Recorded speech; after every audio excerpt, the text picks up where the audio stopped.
Assalamualaikum warahmatullahi wabarakatuh. Waalaikumsalam warahmatullahi wabarakatuh.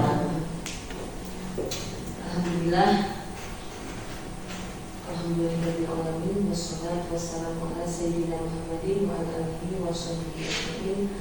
Amma ba'du. Puji dan syukur marilah kita panjatkan kehadirat Allah Subhanahu wa taala, yang mana alhamdulillah pada hari ini berkat ridhonya kita bisa berkumpul di dalam acara diseminasi budaya positif. Shalawat beserta salam selamanya kita tercurah limpahkan kepada Nabi tercinta yakni Nabi Muhammad Sallallahu Alaihi Wasallam, kepada sahabatnya, kepada keluarganya, mudah-mudahan secepatnya sampai kepada kita semua. Amin ya Allah ya Rabbal Alamin. Amin. Ibu kepala sekolah yang saya hormati, ibu bapak guru juga yang saya hormati, untuk hari ini saya akan menyampaikan tentang diseminasi budaya positif. Mungkin ini adalah untuk memenuhi tugas saya sebagai calon guru penggerak, namun mungkin juga ada manfaatnya buat kemajuan yang ada di sekolah kita.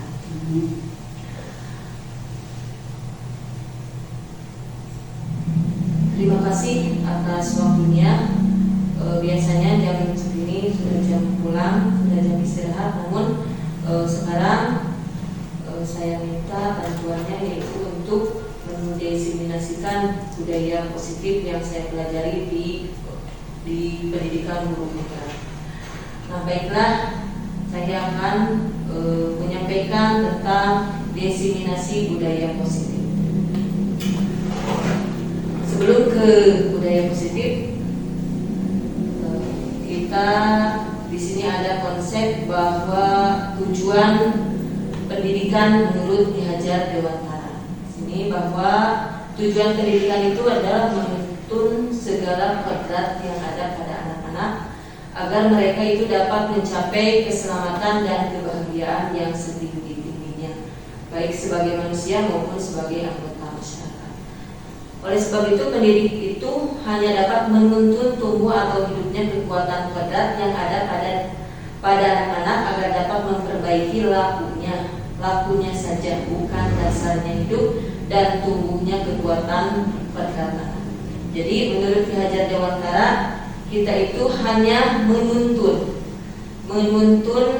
Jadi tujuan pendidikan itu hanya memberikan tuntunan kepada anak, bukan tuntutan. Hanya menuntun apa-apa yang sudah dibawa atau kodrat apa yang sudah dibawa mereka itu sejak lahir. Jadi setiap anak itu sudah dikodratkan membawa potensinya masing-masing dari lahir. Tinggal kita sebagai seorang pendidik itu menajamkan, menebalkan kodrat-kodrat yang sudah ada pada dirinya. Jadi ketika kita menuntun, tidak ada alasan untuk kita menuntut atau memaksa, yang namanya tuntunan itu. Seandainya mereka itu tidak sesuai dengan apa yang kita harapkan, mungkin itu kita tidak usah lagi memaksa, tapi kita itu hanya menuntut, memberikan arahan saja. Jadi itu tujuan pendidikan menurut Ki Hajar Dewantara. Kemudian selanjutnya, untuk mencapai tujuan pendidikan ini salah satunya kita harus melakukan pembiasaan yang di sini dikenal dengan kebudayaan. Coba yang dimaksud dengan kebudayaan itu, Bapak, Ibu, ada yang tahu arti kebudayaan itu apa? Kebudayaan itu apa? Budaya apa? Kebudayaan Kebudayaan itu kalau budaya kebiasaan. Yang dimaksud dengan kebudayaan itu adalah kebiasaan. Jadi untuk mencapai tujuan pendidikan itu kita harus jalannya untuk mencapai tujuan itu salah satunya adalah menciptakan budaya atau menciptakan kebiasaan-kebiasaan yang positif ya. Kebiasaan-kebiasaan yang baik, positif. Nah, dalam menciptakan kebudayaan positif itu di sini ada 8 pilar yang nanti akan disampaikan, yaitu perubahan paradigma baru, kemudian juga ada disiplin positif, kemudian nilai-nilai kebajikan, kebutuhan dasar manusia, ada juga motivasi perilaku manusia, kemudian posisi kontrol guru, keyakinan kelas, dan segitiga restitusi.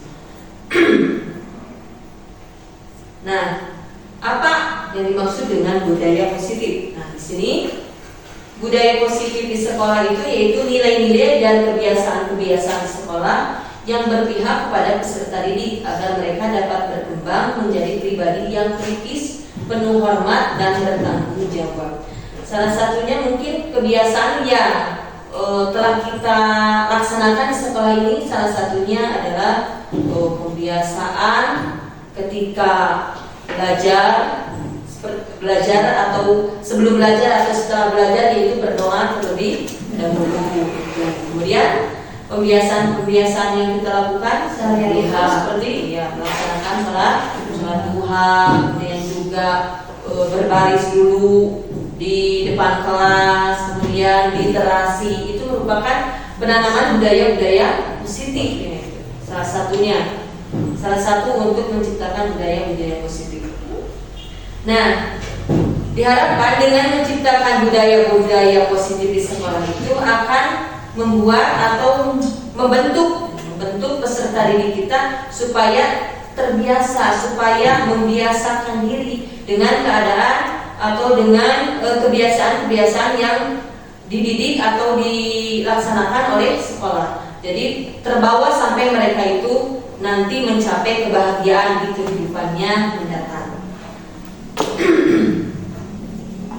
Diharapkan jadi peserta didik itu dapat berkembang menjadi pribadi yang kritis, penuh hormat, dan bertanggung jawab. Nah, dalam penuh hormat, kata penuh hormat, kita juga kan membiasakan di sekolah ini dengan adanya budaya 5S. Salam, senyum, sopan, santun, sapa. Pembudayaan itu harus kita terus tanamkan kepada peserta didik kita agar mereka itu terbiasa dengan apa yang kita biasakan. Kemudian untuk menciptakan budaya positif juga kita perlu merubah paradigma atau merubah pemikiran, pola pikir kita. Yaitu satu, untuk membangun budaya yang positif, sekolah itu perlu menyediakan lingkungan yang positif juga, aman dan nyaman agar murid-murid mampu berpikir, bertindak, dan menciptakan dengan merdeka, mandiri, dan bertanggung jawab. Nah, ini berkaitan dengan kurikulum merdeka. Mencipta dengan merdeka, mandiri, dan bertanggung jawab itu akhirnya dari tujuan pendidikan. Kemudian lazimnya disiplin itu dikaitkan dengan kontrol. Dalam hal ini kontrol guru dalam menghadapi murid. Kita akan menginginkan peserta didik kita itu semuanya memiliki sifat atau memiliki disiplin yang kuat dalam belajar, dalam bertingkah laku. Nah, lazimnya itu disiplin itu dikaitkan dengan kontrol, dan biasanya kontrol itu dipegang oleh kita yang dewasa, yaitu kalau di sekolah itu kita sebagai guru. Nah, sekarang sebelum ini ada satu permainan atau permainan, coba lakukan secara berpasangan. Misalnya Pak Utar sama Pak Iwan, kemudian Bu Puput dengan Bu Nina. Ini lakukanlah, cobalah buka. Anda adalah A. Tugas Anda adalah mengepalkan salah satu tangan Anda. Misalnya di sini Bu Nina sama Bu Puput. Coba kepalkan tangan Anda. Bayangkan bahwa di tangan Bu Nena itu ada sesuatu yang sangat berharga. Yang berharganya contohnya misalnya bisa diibaratkan uang atau misalnya emas, itu boleh Pak. Dibayangkan seperti itu. Bayangkan seandainya di tangan Bu Nena itu ada emas. Nah, kemudian Bu Puput tugasnya adalah menyuruh Bu Nena itu untuk membuka telapak tangannya. Suruhannya itu mau dibujuk, mau dihardik, mau diintimidasi atau dimarahi sekalipun, digoda, dikritik, seterusnya. Berusaha Bu Puput itu untuk membuka kepalan tangan Bu Nena, gitunya.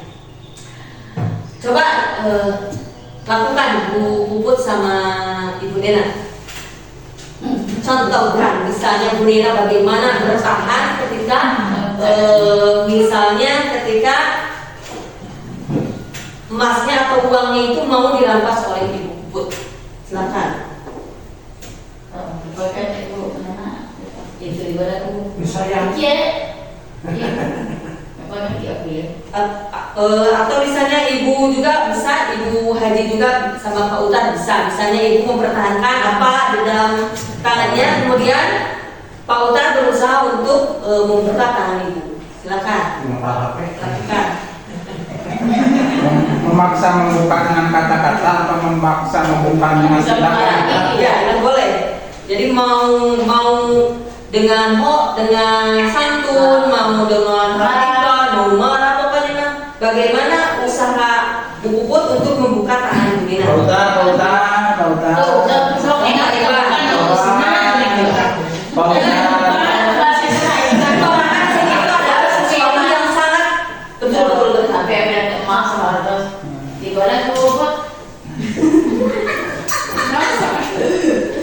Dibuka tangannya Pak Utar.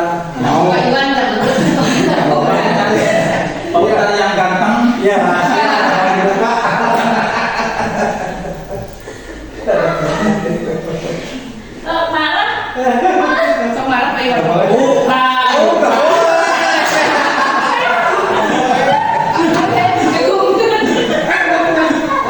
Bagaimana Pak Utar mau membuka atau tidak? Enggak.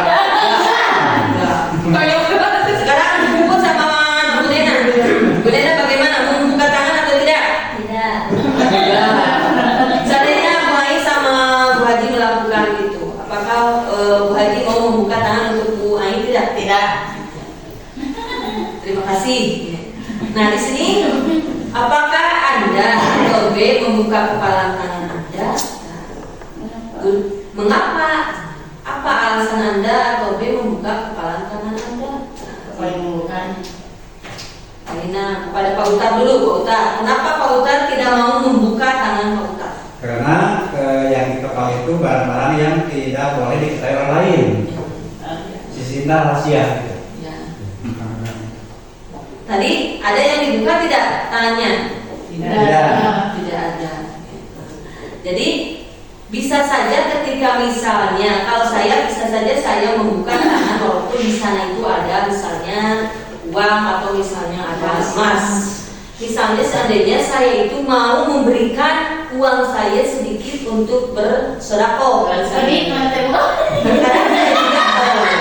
saya akan memberikan uang tersebut kepada orang lain. Nah, di sini kalau tadi Pak Utar tidak apa-apa, Pak Utar itu tidak mau membuka tangannya.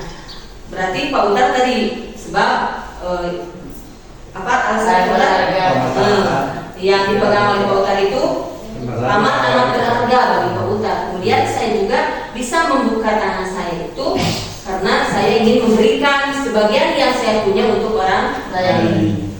Nah, dalam kegiatan ini sesungguhnya siapakah yang memegang kendali atau kontrol untuk membuka atau menutup tangan?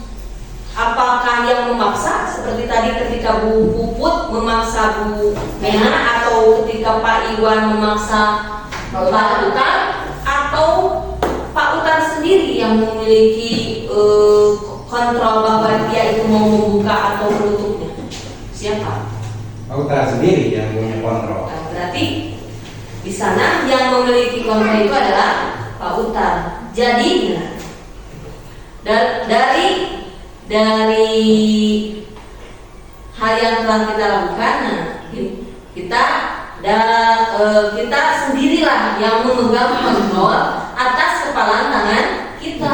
Jadi apakah kita mau membuka atau menutup kepala tangan ini itu tergantung pada diri kita masing-masing sesuai dengan kebutuhan dasar saat ini. Misalnya seperti tadi, saya kebutuhannya saya ingin memberi karena saya itu ingin misalnya memberikan sebagian apa yang saya miliki itu untuk bersedekah atau berinfak. Kemudian tadi Pak Utar tetap tidak mau membuka karena dia itu kebutuhan dasarnya bahwa apa yang dia miliki itu tidak mau diberikan kepada orang lain. Jadi kalau dikaitkan dengan posisi kita sebagai guru, jadi kita itu tidak bisa memaksa anak didik kita untuk memaksa mengontrol mereka itu seutuhnya.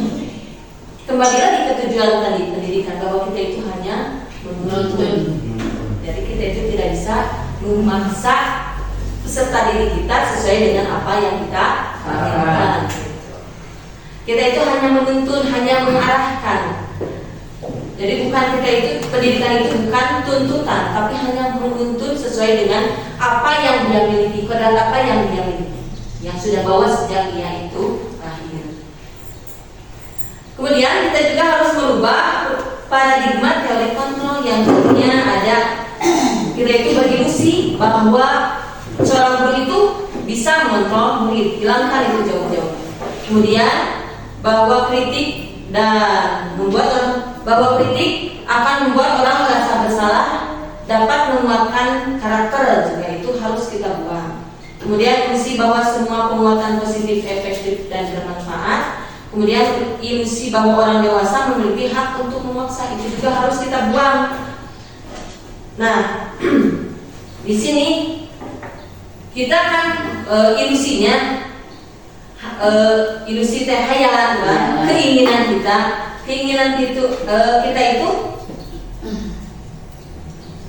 itu mampu mengontrol murid kita sesuai dengan apa yang kita inginkan. Jadi keinginan kita itu kadang memang tidak sejalan dengan apa yang mereka inginkan. Mungkin kita itu berpandangan ketika anak melakukan sesuatu yang berbeda itu kita menjudge-nya bahwa mereka itu salah. Padahal, nah ini mungkin mereka itu dalam melakukan sesuatu itu memiliki tujuan. Ilusi mengontrol murid. Pada dasarnya kita tidak dapat memaksa murid untuk berbuat sesuatu jikalau murid tersebut memilih untuk tidak melakukannya.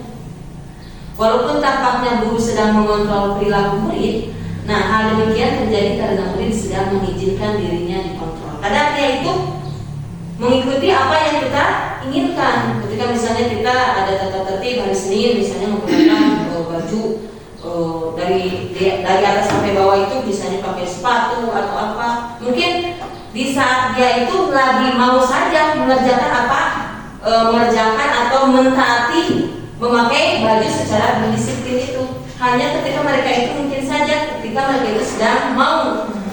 Nah, walaupun kakak gurunya sedang mengontrol perilaku murid, hal demikian terjadi karena murid sedang mengizinkan dirinya dikontrol. Namun setelah hari Selasa, Rabu, dan Kamis, ketika sudah kita kan aturan berpakaian itu dari pakai sepatu itu kan aturannya dari Senin sampai hari Sabtu harus menggunakan sepatu. Kan kebanyakan seperti di kita juga dari hari Selasa, hari Rabu anak-anak itu banyak yang pakai sendal. Artinya dia di saat hari Selasa itu, Selasa Rabu, mungkin anak tersebut dengan memakai sandal karena dia itu sedang tidak mau dikontrol oleh gurunya. Jadi tidak apa-apa kalau tidak pakai sepatu. Itu kan kita menuntun kemudian itu harus ditegakkan, tapi kita itu harus memberikan dulu dasar kepada anak, yaitu nanti ada di keyakinan kelas. Nanti dibahas di keyakinan kelas itu. Jadi kan ada lagi pakai kopiah itu kan harus anak diajak ngobrol. Jadi dipanggil, diajak dulu ngobrol. Kenapa tidak mau memakai kopiah misalnya gitu? Apa itunya? Apa alasannya? Kemudian kita berikan saran, pemahaman sehingga dia itu. Nah, ketika nanti dibuat kesepakatan kelas, nanti di kesepakatan kelasnya memakai pakaian dengan rapi, kemudian juga berdisiplin berpakaiannya di sana. Kita dibahas dengan mereka itu, dengan anak didik kita itu, bahwa pakaian itu kan mulai dari kepala harus memakai kopea kalau di kita itu. Nah, diberikan kesadaran pemahaman bahwa kita itu harus sama sekolah itu, tidak ada yang dibeda-bedakan dari sana. Jadi tidak langsung kita itu memberikan hukuman, tidak seperti itu. Tapi kita itu harus memberikan dulu keyakinan pemahaman kepada anak tersebut sehingga dia itu sadar sendiri apa yang harus dilakukan. Jadi tadi bahwa kita itu tidak bisa memaksa. Jadi Tapi kaset-kasetnya di kampusnya bukan aku banyak itu. iya, nah itu juga adalah merupakan kita itu upaya. Tapi kalau misalnya kenapa ada sekarang ada keyakinan kelas. Jadi di keyakinan kelas nanti kita dibahas dulu apa yang disepakatinya. Jadi kesepakatan semua, bukan kesepakatan guru bahwa aturan memakai kopea itu hanya aturan guru, tapi sudah diyakini bahwa semua itu harus dilakukan dan dengan penuh kesadaran dari dirinya sendiri. Nanti akan dibahas di keyakinan kelas. Kemudian bahwa ilusi bahwa semua penguatan positif itu efektif dan bermanfaat.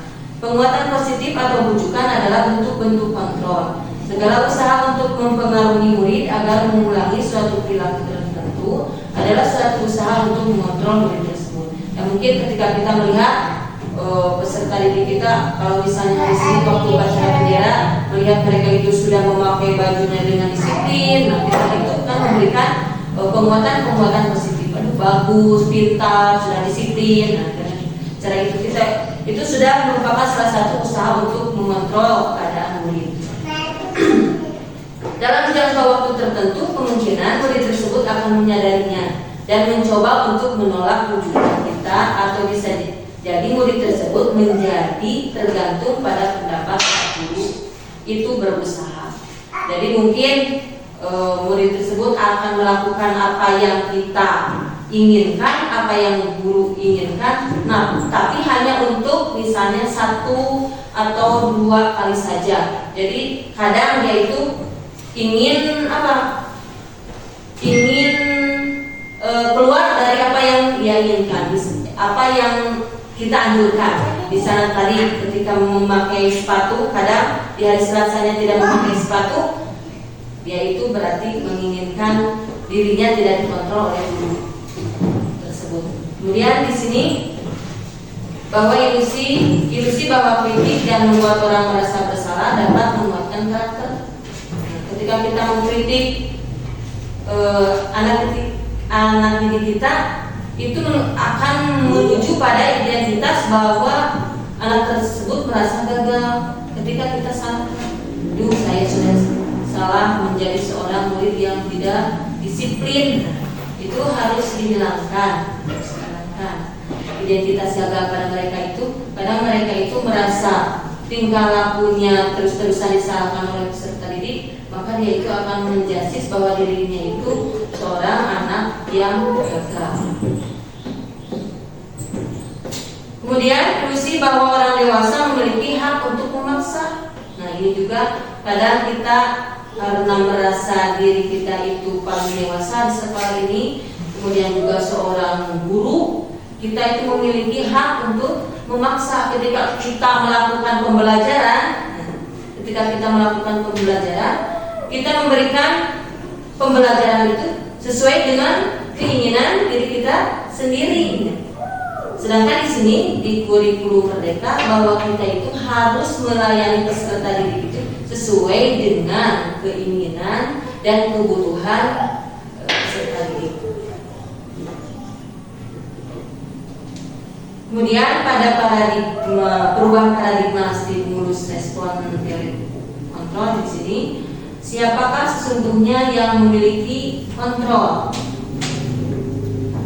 Dalam stimulus respon, kita mencoba mengubah orang agar berpandangan sama dengan kita. Kita juga kan berusaha merubah pandangan anak didik kita itu sesuai dengan kita sebagai guru. Ketika kita menegakkan disiplin berpakaian, disiplin belajar. Kita ingin mereka juga berpandangan seperti kita, bahwa dengan disiplin belajar nanti akan mencapai tujuan pembelajaran, akan membuat mereka itu menjadi lebih pintar. Itu adalah stimulus respon. Namun kita harus berubah ke teori kontrol, di mana kita harus berusaha memahami pandangan orang lain tentang dunia. Jadi tidak sama pandangannya, memandang segala sesuatu itu kemungkinan orang lain berbeda dengan kita. Begitu juga dengan anak didik kita. Kemudian perilaku buruk dilihat sebagai suatu kesalahan. Nah, kita harus merubah. Semua perilaku itu pasti memiliki tujuan. Ya. Kemudian nanti lebih jelasnya ada di contoh. Orang lain bisa mengontrol saya. Ini adalah stimulus respon. Kemudian teori yang harus kita ganti yaitu dengan menggunakan teori kontrol, bahwa hanya Anda yang bisa mengontrol diri Anda. Orang lain tidak bisa mengontrol diri kita sendiri. Jadi kita tidak bisa mengontrol orang lain, dan orang lain pun tidak bisa mengontrol diri kita. Kemudian saya bisa mengontrol orang lain. Anda tidak bisa mengontrol orang lain. Pemaksaan pada saat rujukan gagal. Nah, di sini kita juga sering mungkin pada anak didik kita, ketika misalnya gagal merujuk, maka kita berusaha untuk memaksa.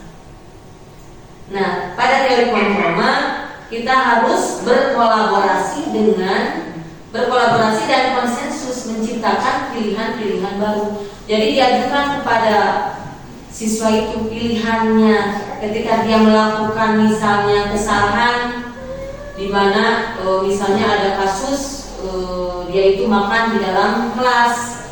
Nah, mungkin anak tersebut atau kita itu akan merasa bahwa anak tersebut melakukan kesalahan karena makan di kelas. Nah, ternyata setelah dipanggil, anak tersebut mengatakan dia itu makan di kelas saking laparnya. Berarti dia itu memiliki apa? Memiliki alasan melakukan itu.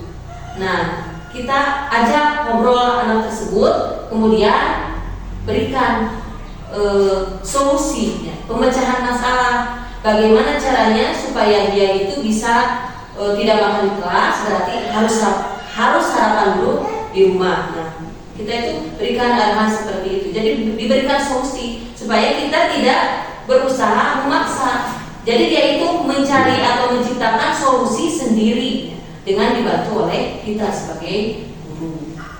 Kemudian model berpikirnya menang kalah itu juga harus dirubah. Ketika kita ketika kita misalnya anak melakukan suatu kesalahan, kemudian kita setelah membereskannya kita merasa budak sudah menyadari, anak tersebut sudah menyadari, alhamdulillah berkat saya, dan seperti itu. Tapi kita itu harus berpikir menang. Jadi anak itu sadarnya bukan karena paksaan, tapi dia itu sadarnya karena dia itu memahami, mengerti tentang arahan yang telah kita berikan. Apa arti dari disiplin? Sekarang ke disiplin. Apa arti disiplin?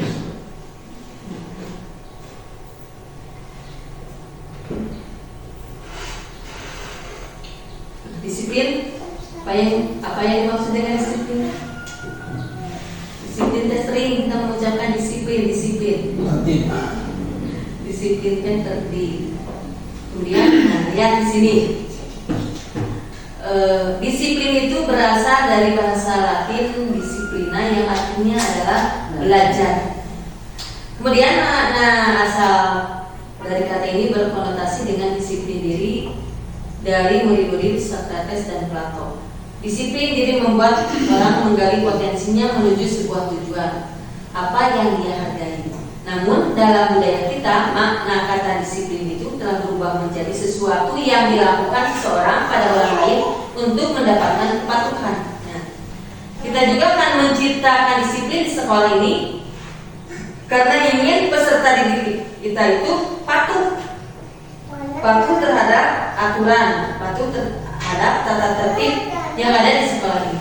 Kecenderungan umum adalah menghubungkan kata disiplin dengan ketidaknyamanan, bukan dengan apa yang kita hargai atau menciptakan satu tujuan yang mulia. Nah, kemudian di sini bahwa disiplin itu adalah kemampuan memerintah diri sendiri. Yang kita harapkan disiplin itu bukan yang diharapkan disiplin dari peserta didik kita itu bukan karena disiplin yang tadi, karena patuhnya itu karena sedang ada guru, tapi yang kita harapkan disiplin itu adalah mampu memerintah dirinya sendiri dalam mengontrol dan menguasai diri untuk memilih tindakan yang mengacu pada nilai-nilai yang kita hargai dengan penuh tanggung jawab tanpa terperintah oleh orang lain. Jadi yang kita tanamkan rasa disiplin itu yang keluar dari peserta didik kita itu yaitu yang mampu menguasai dirinya sendiri untuk melakukan tindakan yang mengacu pada nilai-nilai kebaikan. Nah, makna disiplin juga cenderung diartikan sesuatu yang akan dilakukan seseorang pada orang lain untuk mendapatkan kepatuhan. Tadi bahwa ketika kita mengatakan disiplin pasti di sana itu yang diharapkan adanya kepatuhan dari peserta didik yang kita didik setiap hari. Nah, kecenderungan tersebut haruslah diubah. Sebagai pendidik kita harus menciptakan anak-anak yang memiliki disiplin diri itu berasal dari dirinya sendiri atau motivasinya berasal dari intrinsik. Jadi bukan dari pengaruh-pengaruh luar, walaupun kita sebagai gurunya.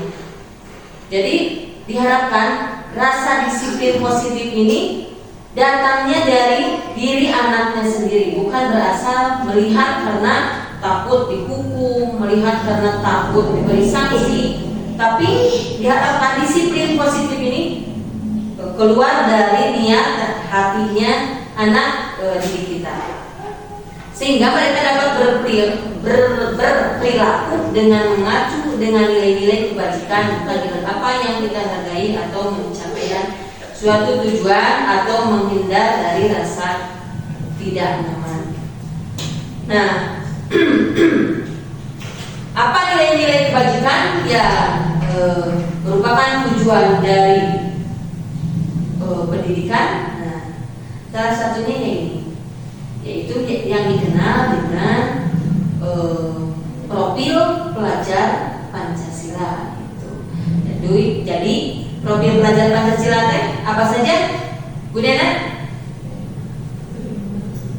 Ya, Puput beriman, takwa, kepada Tuhan Yang Maha Esa dan darah mulia. Kemudian juga mandiri, bernalar kritis, berkebinekaan global, gotong royong dan kreatif. Supaya tidak ngantuk, bagaimana kalau ini kita nyanyikan dulu secara bersama-sama? Sudah hafal kan? Semua? Hafal? Waktu kemarin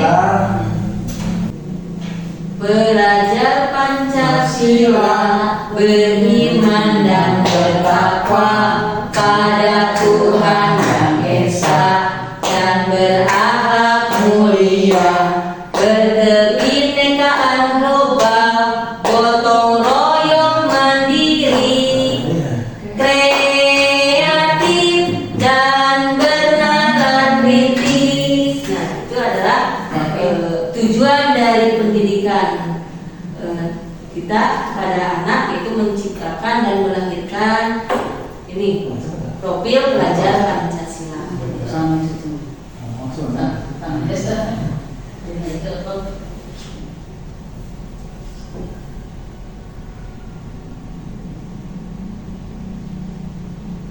Kemudian di sini ada teori motivasi perilaku manusia. Nah, motivasi perilaku manusia itu ada dua macam. Ada motivasi yang berasal dari luar atau motivasi eksternal. Ada motivasi internal, yaitu motivasi yang berasal dari dirinya sendiri, dan ini adalah merupakan tujuan dari disiplin positif. Jadi motivasinya berasal dari dirinya sendiri. Nah, di sini ketika motivasi eksternal, satu, untuk menghindari ketidaknyamanan atau hukuman. ketika misalnya anak didik kita tidak mau atau mau melakukan sesuatu itu karena dia itu tidak mau atau mau menghindari ketidaknyamanan atau mau menghindari hukuman, maka disiplin ini berarti baru ditegakkan dengan melihat motivasi eksternal. Jadi karena takut oleh guru, karena takut dihukum oleh guru, karena takut diberikan sanksi, itu berarti siswa tersebut masih berperilaku itu termotivasi dengan motivasi eksternal. Kemudian atau misalnya selain menghindari ketidaknyamanan, mungkin juga dia itu melakukan sesuatu itu karena ingin mendapatkan imbalan, hadiah. Nah, itu juga sama merupakan motivasi eksternal. Tapi yang kita inginkan peserta didik kita itu memiliki motivasi internal. Jadi dia itu menghargai dirinya sendiri. Saya akan menjadi orang yang seperti apa bila saya melakukannya. Ini adalah tujuan disiplin positif. Kemudian, motivasi itu adalah dorongan yang timbul dari diri seseorang secara sadar atau tidak sadar untuk melakukan sesuatu. Tadi motivasi eksternal seperti ketika murid melakukan kedisiplinan dikarenakan takut, menghindar dari hukuman, atau mengharapkan adanya penghargaan. Ini berarti motivasinya berasal dari luar atau motivasi eksternal. Tapi ketika peserta didik sudah melakukannya kedisiplinan karena dia itu sadar akan nilai-nilai kebajikan dalam menghargai dirinya, nah dia itu berarti sudah memiliki motivasi internal. Dan ini adalah merupakan tujuan dari disiplin yang kita harapkan, yaitu memiliki disiplin yang termotivasi dari dirinya sendiri, bukan termotivasi dari guru. Kemudian di sini ada kebutuhan dasar manusia. Di kebutuhan dasar manusia kita itu memiliki kebutuhan dasar yang dimana kebutuhan ini mutlak harus dipenuhi. Salah satunya adalah survival. Survival itu yaitu kebutuhan dasar manusia meliputi kehidupan kita, makan, pakaian, tempat tinggal. Nah, ini sangat wajib dipenuhi. Kemudian juga kebebasan. Kita tidak mau kehidupan kita itu diatur oleh orang lain. Tidak mau, kita maunya bebas sesuai dengan apa yang ada dalam diri kita. Itu yang kita harapkan. Ketika kita misalnya diatur-atur, kita juga sebagai guru kan merasa tidak nyaman, merasa tidak enak. Kemudian kebutuhan dasar manusia yang lain juga adalah kesenangan. Nah, kita juga sebagai guru pasti memiliki atau membutuhkan kesenangan itu. Misalnya di hari Minggu kita jalan-jalan dengan keluarga karena kita itu ingin kesenangan. Nah, peserta didik juga sama menginginkan kesenangan. Jadi kita harus berusaha untuk memenuhi kesenangan peserta didik. Kemudian juga peserta didik kita juga menginginkan cinta, kasih sayang dari kita sebagai gurunya. Nah, kita harus memberikan kasih sayang. Jadi ketika kita misalnya ada terjadi peserta didik itu melakukan kesalahan, maka kita harus memberikan kesadaran kepada mereka itu dengan lemah lembut, dengan penuh cinta dan kasih sayang. Walaupun itu kalau misalnya keadaan kitanya apalagi sedang banyak masalah, kita itu sulit melakukan itu. Tapi tetap kita itu harus berusaha untuk memberikan cinta dan kasih sayang. Kemudian juga penguasaan. Terkadang misalnya di kelas 6 juga, yang tadinya di kelas 5-nya seperti kemarin yang kita bahas, yang di kelas 5-nya anak tersebut disiplin atau misalnya ya taat, tapi ketika di kelas 6 kelihatannya lebih aktif, lebih banyak tingkah laku yang menurut kita itu tidak atau kurang sesuai. Nah, ini mungkin dia itu ingin memenuhi kebutuhannya, yaitu penguasaan, rasa menguasai terhadap adik-adik kelasnya yang lebih muda. Nah, sekarang kita contohkan di sini ada sebuah contoh atau kasus.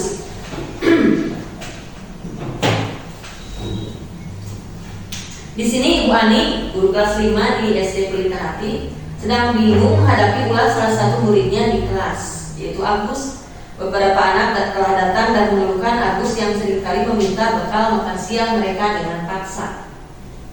Jika Anda menghadapi situasi seperti Ibu Ani, apa yang akan Anda lakukan? Menurut Anda, kira-kira apa alasan Agus melakukan itu?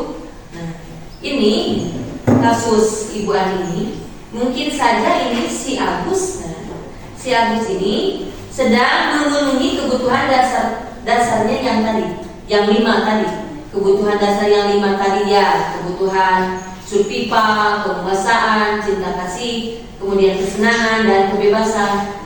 Lihat dari sini, apabila ketika Agus misalnya dipanggil kemudian ditanya apa alasannya, mungkin saja Agus akan menjawab seperti ini.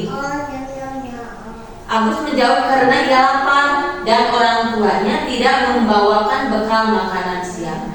Kebutuhannya adalah untuk bertahan hidup. Jadi ketika siswa melakukan sesuatu pasti dia itu memiliki alasan. Kemudian bisa juga Agus itu karena ia senang temannya jadi memperhatikan dia. Berarti seandainya dia menjawab bahwa ia senang temannya memperhatikan dia karena dia itu merampas makanannya, maka si Agus ini minta cinta dan kasih sayang. Artinya dia itu sedang membutuhkan cinta dan kasih sayang. Kemudian kalau misalnya si Agus ditanya dan menjawab dia itu merasa hebat karena temannya jadi takut dan menuruti keinginannya, berarti kebutuhan Agus pada saat itu adalah penguasaan, bahwa dia itu merasa lebih mampu karena dia itu lebih besar, menguasai adik-adiknya yang atau teman-temannya yang lebih lemah misalnya menurut dia. Atau yang keempat ini, apabila Agus merasa dia itu menjawab merasa bosan dengan bekal yang dibawa ibunya karena selalu membawakan bekal yang sama, maka ini Agus itu berarti sedang memenuhi kebutuhannya, yaitu kebebasan. Artinya dia itu kebebasan dalam menentukan pilihan. Misalnya ibunya memberikan bekalnya teh sama endog, terus padahal dia itu memilihnya pingin dengan tempe. Mungkin dia itu karena melihat temannya membawa makanan yang dia inginkan, itu kemudian berusaha untuk merebut makanan tersebut. Nah, berarti si Agus ini sedang memenuhi kebutuhannya, yaitu kebutuhan akan pilihan. Kemudian jika Agus ini jawabannya adalah iseng saja, maka iseng saja dan dia menikmati ekspresi wajah temannya yang nangis, yang kesal, maka kebutuhannya itu yaitu adalah kebutuhan akan kesenangan. Jadi ketika melihat teman yang kesal, ketika melihat temannya menangis karena tinggal laku dia itu merasa senang. Jadi kebutuhan dasar manusia itu yang 5 itu harus dipenuhi, dan kebutuhan peserta didik kita juga tak jauh itu. Jadi harus dipenuhi yang 5 tadi.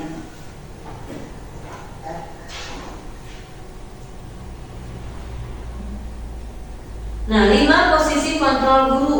5 posisi kontrol guru itu: 1, guru itu bisa menjadi penghukum. Kemudian guru bisa juga membuat merasa bersalah. Guru juga bisa sebagai teman, pemantau, atau juga manajer. Nah, di sini lihat contoh penerapan 5 posisi kontrol. Kita berada di mana? Contoh misalnya kasus murid yang tidak memakai atribut lengkap saat upacara bendera. Ketika kita memegang posisi penghukum, maka kita kita akan melakukan ini. Patuhi peraturan sekolah. Ayo berdiri di barisan yang lain. Nah, kita hukum. Atau misalnya, kenapa kamu tidak mematuhi peraturan sekolah? Coba sekarang kamu bersihkan halaman. Kita itu sebagai posisi kontrolnya menduduki sebagai penghukum. Kemudian kita juga bisa menjadi pembuat rasa bersalah. Nah, di sini kita bisa mengungkapkan, kita sering mengungkapkan seperti ini. Sudah berapa kali ibu kasih peringatan, oh kamu kenapa selalu kamu yang kesiangan. Nah, ini adalah membuat rasa bersalah. Anak akan merasa bersalah. Itu tanpa kita bertanya dulu apa alasan dia itu kesiangan. Kemudian posisi kontrol yang selanjutnya yaitu sebagai teman. Kamu lagi ini yang kesiangan, jangan gitu dong. Ayo gabung dengan yang lain. Untung sekarang ada ibu sudah tahu kelakuan kamu. Nah, itu berarti bahwa posisi kita itu sebagai teman, posisi kita dengan siswa itu sebagai teman. Kemudian juga memantau. Kamu sudah melanggar peraturan sekolah, kamu tahu konsekuensinya. Nanti saya cek kerjaan apa yang seharusnya kamu lakukan. Nah, ini berarti kita itu memantau.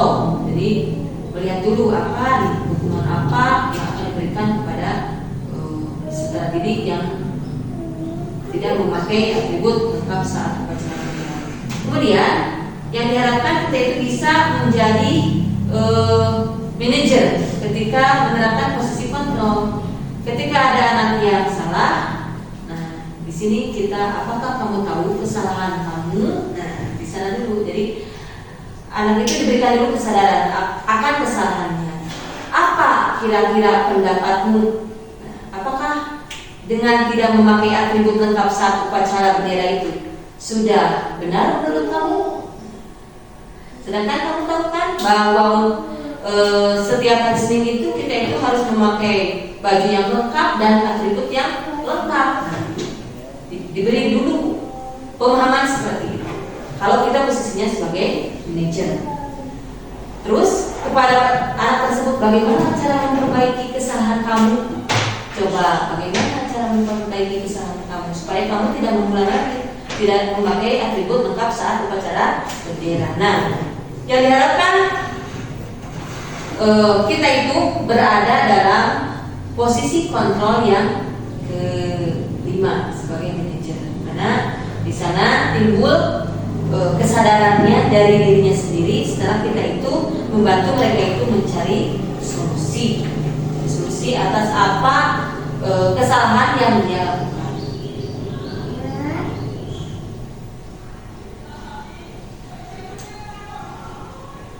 Nah, ketika misalnya tadi ke posisi tadi pembuat orang merasa bersalah akan mengatakan seperti ini, saya kecewa sekali dengan kamu. Berarti kita di posisi pembuat orang merasa bersalah. Kemudian misalnya kamu tidak benar melakukan apapun, berarti kita sudah menjustice, artinya kita itu sebagai penghukum. Ayolah lakukan demi ibu atau demi bapak. Ini kita bertugas sebagai posisi kontrolnya sebagai teman. Apakah kamu mau mendapatkan stiker bintang hari ini? Nah, ini pemantau. Kemudian bagaimana kamu bisa menyelesaikan masalah ini? Jadi dikembalikan apa solusi yang akan dia lakukan sehingga dia bisa menyelesaikan masalah yang sedang dia hadapi. Nah, ini adalah posisi manajer. Kemudian budaya positif itu akan tercapai dengan lingkungan positif dan dengan adanya keyakinan kelas. Keyakinan kelas itu dibuat dengan cara membuat kesepakatan kelas. Nah, sekarang mengapa keyakinan kelas? Mengapa tidak peraturan kelas? Padahal di kelas itu kan ada tata tertib. Nah, di sini berbeda ya, Bapak Ibu, berbeda ketika misalnya eh, kata keyakinan dan peraturan. Ketika kita mendengar peraturan, langsung kita itu kalau mendengar peraturan pasti berkaitan dengan hukuman. Andai kata saya tidak melakukan peraturan itu, tidak melakukan aturan yang ada, pasti kita akan mendapatkan hukuman. Nah, seperti di sini beda dengan keyakinan. Ketika kita memiliki peraturan tentang penggunaan helm, nah seperti kita akan bepergian. Ketika kita akan tahu bahwa peraturan lalu lintas ketika berkendaraan sepeda motor kita itu harus menggunakan helm. Nah, ketika kita larinya ke peraturan, niatnya hanya memenuhi peraturan tata tertib lalu lintas, maka kita hanya menggunakan helm itu untuk apa? Untuk menghindari tilangan dari polisi, kan itu. Tapi ketika kita itu yakin bahwa menggunakan helm itu adalah untuk keselamatan diri kita sendiri, maka menggunakan helm itu tidak karena peraturan, tapi kita itu sudah dengan sadar menerima aturan tersebut. Jadi atau misalnya ketika kita menggunakan masker atau cuci tangan, mungkin kita karena takutnya kalau waktu COVID karena takutnya ada Satpol PP atau ada siapa ketika masuk ke dalam mall atau masuk ke dalam rumah sakit itu menggunakan masker, terasa kita itu hanya mengikuti peraturan. Tapi ketika kita sudah sadar bahwa menggunakan masker dan mencuci tangan itu adalah bisa memberikan keselamatan dan kesehatan, maka kita akan melakukan menggunakan masker dan mencuci tangan itu dengan penuh rasa keikhlasan. Itu perbandingannya ke sana. Jadi kita itu harus menekankan pada keyakinan seseorang akan lebih memotivasi seseorang dari dalamnya. Jadi tadi perbedaannya peraturan dan keyakinan. Kalau peraturan anak itu hanya taatnya karena takut dengan sanksi, tapi kalau keyakinan anak akan termotivasi dari dalam dirinya sendiri. Jadi akan lebih tergerak, bersemangat untuk menjalankan keyakinannya daripada sekadar mengikuti serangkaian peraturan tertulis tanpa makna.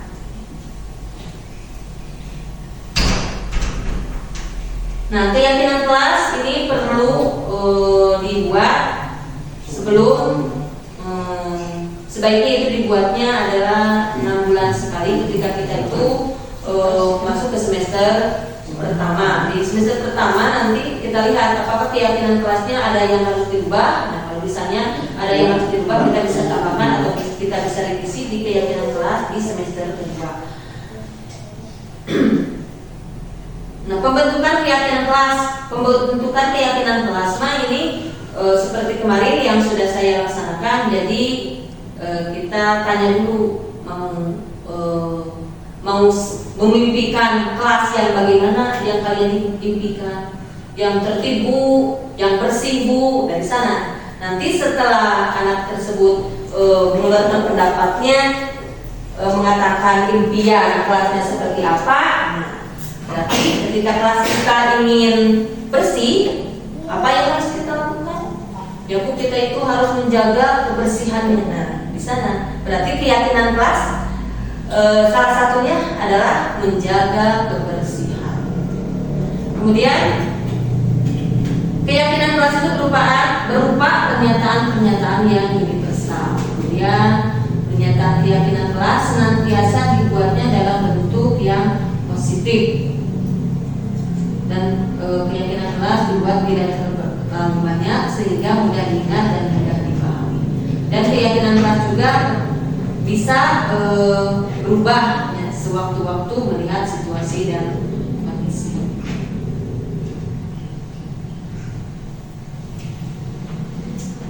Nah, ini perbedaan peraturan dan keyakinan. Seperti ini dalam kalimatnya jadi halus ya. Kalau yang namanya keyakinan lebih ke halus, lebih ke sopan, lebih ke artinya kata-katanya seperti ini. Selalu kembalikan buku ke tempatnya. Berarti di sini keyakinan atau nilai-nilai kebajikan yang kita tanamkan kepada diri mereka adalah bentuk tanggung jawab.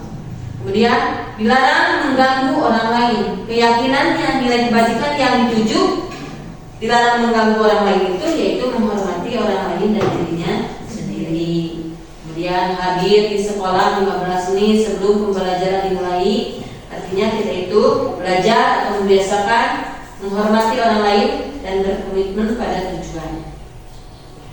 Dilarang melakukan kekerasan. Artinya kita menghormati orang lain, kemudian menghormati keselamatan orang lain. Dalam menggunakan narkoba, menjaga kesehatan, bergantian atau menunggu giliran, artinya menghormati orang lain dan melatih diri untuk berlebih bersabar. Nah, kemudian kita itu menghadapi kasus-kasus murid yang tidak sesuai dengan apa yang kita harapkan. Nah, di sini kita sering tadi posisi kita itu sebagai penghukum, sebagai pemantau. Nah, yang diharapkan kita itu posisinya adalah sebagai manajer, sebagai manajer. Jadi dengan kita posisi sebagai manajer, kita gunakan ini segitiga restitusi. Di mana dalam segitiga restitusi ini ada tiga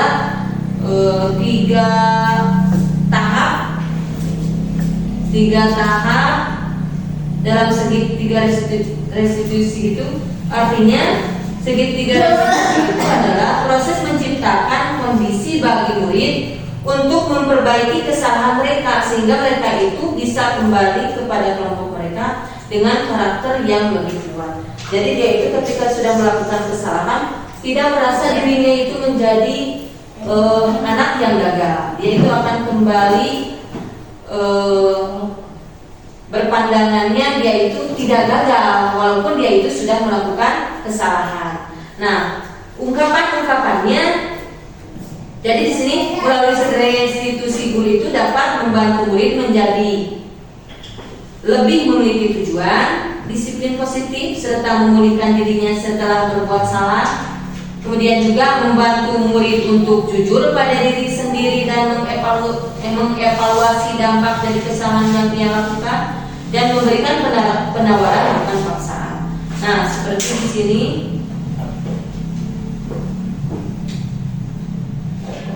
Ketika misalnya anak melakukan kesalahan, buatlah kita itu sebagai posisi manajer, buatlah anak itu distabilkan dulu identitasnya.